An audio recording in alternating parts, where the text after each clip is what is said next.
ইসলামী ব্যাংকে 12 বছরের চুক্তি হিসেবে টাকা রাখলে এতে যদি মুনাফা হিসেবে টাকা দেয় সে টাকা কি আমি নিতে পারবো?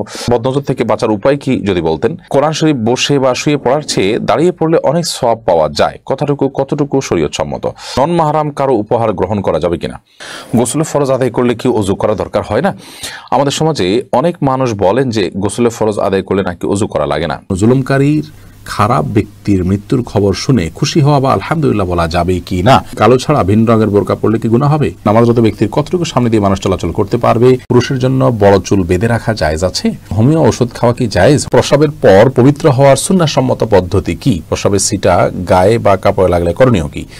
বিলম্ব না করে চলুন আপনাদের প্রশ্নের উত্তর দেওয়ার পালায়। নাকিব খান আপনি লিখেছেন, প্রসবের পর পবিত্র হওয়ার সুন্নাহসম্মত পদ্ধতি কি? প্রসবের সিটা গায়ে বা কাপড়ে লাগলে করণীয় কি?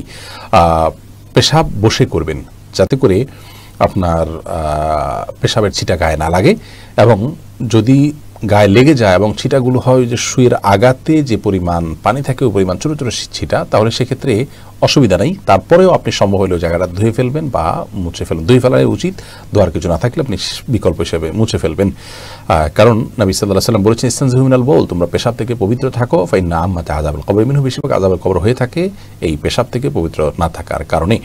বিধায় এটি আমাদের করা উচিত এবং চেষ্টা থাকা উচিত।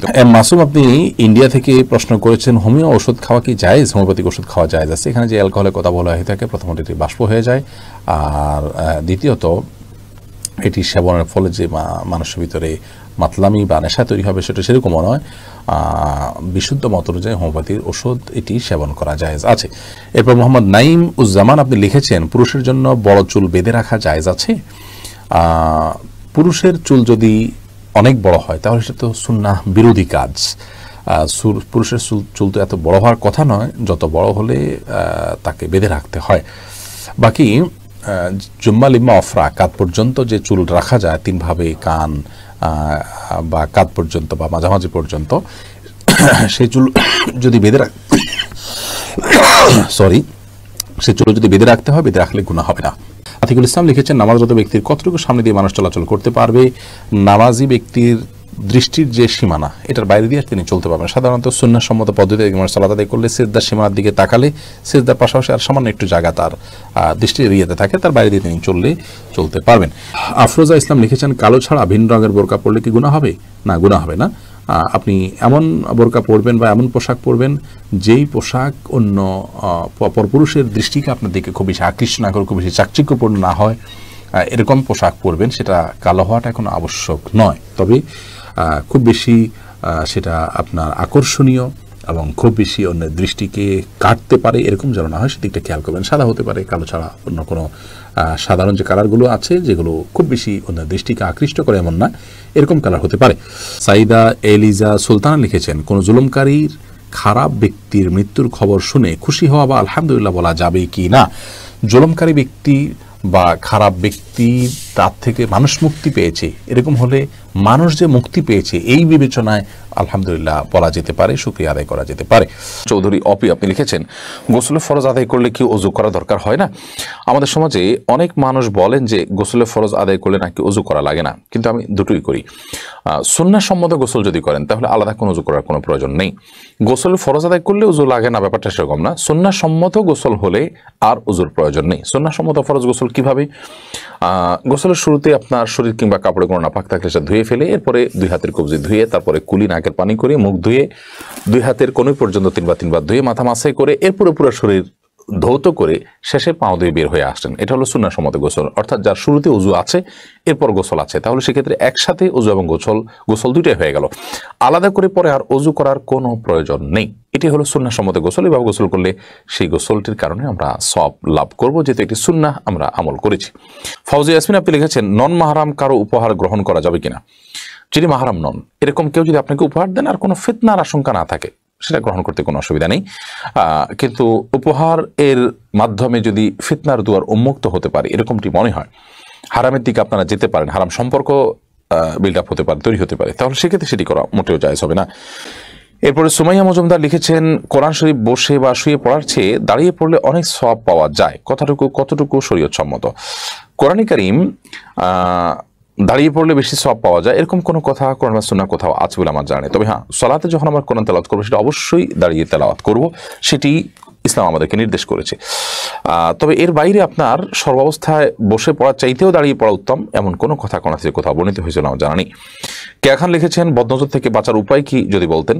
বদনজর থেকে বাঁচার উপায় হলো, যার বদনজর হতে পারে তার নজর যথাসম্ভব এড়িয়ে চলা এবং এরকম জায়গায় যথাসম্ভব না যাওয়া, যে জায়গাগুলোতে আপনি বদনজরের মুখোমুখি হবেন। যদি একান্ত কার বদনজর লেগে যায় তাহলে সেক্ষেত্রে যার বদনজর লেগেছে তার হাত মুখ ধোয়া পানি কিংবা হাত ছুবানো পানি কিংবা উজু করা পানি এগুলো নিয়ে যদি বদনজর যার প্রতি লেগেছে তার শরীর ধৌত করা হয় তাহলে সেক্ষেত্রে সেটা তার মাধ্যমে বদনজর কেটে যায়। এমনি মনির লিখেছেন, বড় হয়ে কে কোন পেশায় যাবে সেটা কি আল্লাহ তাআলার পক্ষ থেকে ফিক্সড করা থাকে? আল্লাহ তাআলার কাছে সবকিছুই ফিক্সড। আল্লাহ জানেন না এমন কিছু নেই। আমরা কে কোথায় যাব, কি কামাবো না কামাবো সব আল্লাহ তাআলা জানেন। আল্লাহর ইলমে সবকিছুই আছে আগে থেকে। আল্লাহ তাআলার কাছে অজানা বলতে কোনো কিছুই নেই। অতএব অযৌক্তিক একটি কথা, কারণ আল্লাহ তাআলা কি লিখেছেন সেটা আমি জানি না। যদি নিশ্চিত হতাম তাহলে সেক্ষেত্রে আমি বসে থাকতাম। যদি আমি জানি না, অতএব আমার চেষ্টা আমাকে অব্যাহত রাখতে হবে, আমার চেষ্টার বিনিময় আমাকে দেওয়া হবে। আমি কি অর্জন করতে পারলাম না পারলাম তার চেয়ে বড় কথা হলো আমি কি চেষ্টা করলাম। আমি ভালো কিছুর জন্য চেষ্টা করেছি, আল্লাহ তাআলার কাছে তার জন্য আজর এবং বিনিময় লাভ করা যাবে ইনশাআল্লাহ তাআলা। জাকির হোসেন আপনি লিখেছেন, বিশ্বের বর্তমান পরিস্থিতি অনুযায়ী কোন কাজগুলো সবচেয়ে বেশি করলে আমাদের ঈমানকে রক্ষা করবার জন্য, যে ষড়যন্ত্রগুলো আছে, যে ঈমান বিধ্বংসী আয়োজনগুলো আছে, সেগুলোর উপরে আমাদেরকে ওয়াকিফাল হতে হবে এবং সচেতন হতে হবে, সতর্ক হতে হবে। কি কি চ্যালেঞ্জগুলো আছে সেগুলো আমাদের জানতে হবে এবং সেগুলো থেকে বাঁচার জন্য বিশেষ করে যে ধোঁয়াশাগুলো তৈরি হয় সেগুলোর কি রিপ্লাই আছে সেগুলো জানার চেষ্টা করতে হবে, সেই উত্তরগুলো রপ্ত করতে হবে। সেই সাথে আল্লাহ তাআলার কাছে পানা চাইতে হবে খুব বেশি। আল্লাহুম্মা ইন্নী আউযু বিকা মিনাল ফিতানি মা যাহারা মিনহা ওয়া মা বাতান। আল্লাহ প্রকাশ্য সকল প্রকার ফিতনা থেকে আপনার কাছে পানা চাই, এমন দোয়া করতে হবে। দোয়া মাসুরার মধ্যে অর্থাৎ আমাদের শেষ বৈঠকে শেষে সালাম ফেরানোর আগ মুহূর্তে নবী করিম সাল্লাল্লাহু আলাইহি ওয়াসাল্লামের একটি দোয়া আছে, সেটি আমরা পাঠ করতে পারি। আল্লাহুম্মা ইন্নী আউযু বিকা মিন আযাবিল কবর ওয়া আউযু বিকা মিন আযাবিন নার ওয়া আউযু বিকা মিন ফিতনাতিল মাহইয়া ওয়াল মামাত ওয়া আউযু বিকা মিন শাররি ফিতনাতিল মাসিহিদ দাজ্জাল। আল্লাহ আপনার কাছে পানা চাই জীবন এবং মরণের ফিতনা থেকে। বেঁচে থাকতে যত ফিতনা আছে এগুলো থেকে আমরা পানা চাই। সেই মর্মে আপনি যখন বেশি বেশি দোয়া করবেন আল্লাহ তাআলা ইনশাআল্লাহ আমাদেরকে হেফাজতে রাখবেন। জিএম শামসুর রহমান আপনি লিখেছেন, পুরুষ শারীরিকভাবে অক্ষম হওয়ার কারণে স্ত্রী গুনাহে জড়িত হয়ে পড়েছে, এই অবস্থায় স্ত্রী কি খোলা তালাক করতে পারবে? অবশ্যই করতে পারবে, বরং এটা আরো আগে করা উচিত ছিল। পুরুষ যদি শারীরিকভাবে অক্ষম হয়ে থাকে তাহলে স্ত্রীর উচিত ছিল পুরুষকে সুস্থ হতে সহযোগিতা করা। যদি সেরকম কোনো সম্ভাবনা না থাকে তাহলে বিবাহ ভাঙার উদ্যোগ নেওয়া, কারণ বিবাহের মূল উদ্দেশ্যই হলো চরিত্রের হেফাজত। সেটাই যদি না হয় তাহলে সে বিবাহর কোনো মানে থাকতে পারে না। যাই হোক, এরকম পরিস্থিতিতে খোলা তালাকের উদ্যোগ তিনি নিতে পারেন, বিবাহ বিচ্ছেদের উদ্যোগ তিনি নিতে পারেন যদি স্বামীর সে সমস্যা সমাধানযোগ্য না হয়। আপনি হাসান চৌধুরী আপনি লিখেছেন, আমি নামাজ পড়ি কিন্তু শয়তান আমাকে অতিরিক্ত খারাপ স্বপ্ন দেখায়, এ ব্যাপারে আমাকে কিছু পরামর্শ দিন। আপনি নামাজ পড়েন, শয়তান আপনাকে খারাপ স্বপ্ন দেখায়, খারাপ স্বপ্ন দেখলে করণীয় কি? এই বিষয়ে আমাদের একটা ভিডিও আছে, দেখে নেবেন। সংক্ষেপে আমরা বলছি, আপনি যদি খারাপ স্বপ্ন দেখার পর ঘুম ভেঙে যায় তাহলে বাম দিকে 3 বার থুতু ফেলবেন। সে থুতুটা হবে আলতোভাবে, জাস্ট ওই যে আমরা শুয়ের আগে যে পানি থাকে এরকম পরিমাণে থুতু আপনি বামে ফেলবেন 3 বার এবং আমানতু বিল্লাহি ওয়া রাসূলি এরকম আপনি দোয়া পড়বেন। এবং যদি সম্ভব হয় উঠে ওযু করে 2 রাকাত নামাজ পড়বেন এবং যে কাজে থাকেন সে কাজ পরিবর্তন করে ফেলবেন। এই কাজগুলো হলো মোটামুটি আপনার আমার করণীয় যদি দুঃস্বপ্ন দেখি আমরা তখন। মাজুল ইসলাম আপনি লিখেছেন, কর্জে হাসানা না পেলে নিরুপায় হয়ে কারো কাছ থেকে সুদ ঋণ আনা যাবে? নিরুপায়ের অর্থটা কি? নিরুপায়ের মানে যদি এমন হয় যে তিনি কর্জে এই ঋণটা না নিলে, সুদের ঋণটা না নিলে তিনি মারা যাবেন, এরকম পর্যায়ে হলে তার জন্য জায়েজ আছে। কিন্তু এরকম পর্যায়ে আপনার সৃষ্টি সচরাচর হয় না। সচরাচর আমরা নিরুপায় বলতে মনে করি যে আমার বিদেশ যেতে হবে, আমি পাচ্ছি না কারোর কাছ থেকে লোন, তাই বাধ্য হয়ে আমি এটা নিচ্ছি, জমি কিনতে হবে চাকরির জন্য। এটা তো আসলে নিরুপায় না। আপনি এটা ছাড়া আরও উপায় আপনার কাছে আছে, আপনি বিদেশ না গেলেও আপনি মরে যাবেন না। হ্যাঁ, আপনি একটু ভালোভাবে চলতে গিয়ে আপনি এ সমস্ত পথগুলো বাছাই করে নিচ্ছেন, এটাকে নিরুপায় বলে না। এটা হলো আপনার একটা অপশন, এর চাইতে হয়তো তুলনামূলকভাবে মন্দ অপশন আপনার কাছে আছে, সেটা গ্রহণ করবেন হারাম থেকে বাঁচার জন্য। বিধায় এটা নিরুপায় নয়। নাজমা খান আপনি লিখেছেন, ইসলামী ব্যাংকে 12 বছরের চুক্তি হিসেবে টাকা রাখলে এতে যদি মুনাফা হিসেবে টাকা দেয় সে টাকা কি আমি নিতে পারবো? ইসলামী ব্যাংকগুলোর থেকে যে মুনাফা দেওয়া হয় সেটিকে আমরা বলি সন্দেহজনক। একজন মুসলমান সেটাকে অ্যাভয়েড করতে পারলে সেটা হবে তাকওয়ার দাবি। যদি আপনি অ্যাভয়েড করতে না পারেন, বিশেষ করে নিরুপায় ব্যক্তি যার আর কোনো ইনকাম সোর্স নেই এবং নিরুপায়, তিনি কোথাও ইনভেস্ট করার মতো বিশ্বস্ত কোনো জায়গাও তার হাতে নেই, বাধ্য হয়ে তিনি এখান থেকে যে লাভ পাচ্ছেন ব্যবসার প্রফিট হিসাবে সেটা খাচ্ছেন, তার জন্য এটি জায়েজ হতে পারে নিরুপায় ব্যক্তি হিসাবে। বাট সাধারণ অবস্থাতে আমরা বলি এটাকে অ্যাভয়েড করতে পারলে সেটা তাকওয়ার দাবি। তবে অবশ্যই সুদী ব্যাংকগুলোর বিপরীতে ইসলামী ব্যাংকিংকে এবং সুদকে হারাম ঘোষণা দেওয়ার কারণে এই ব্যাংকিংকে আপনাকে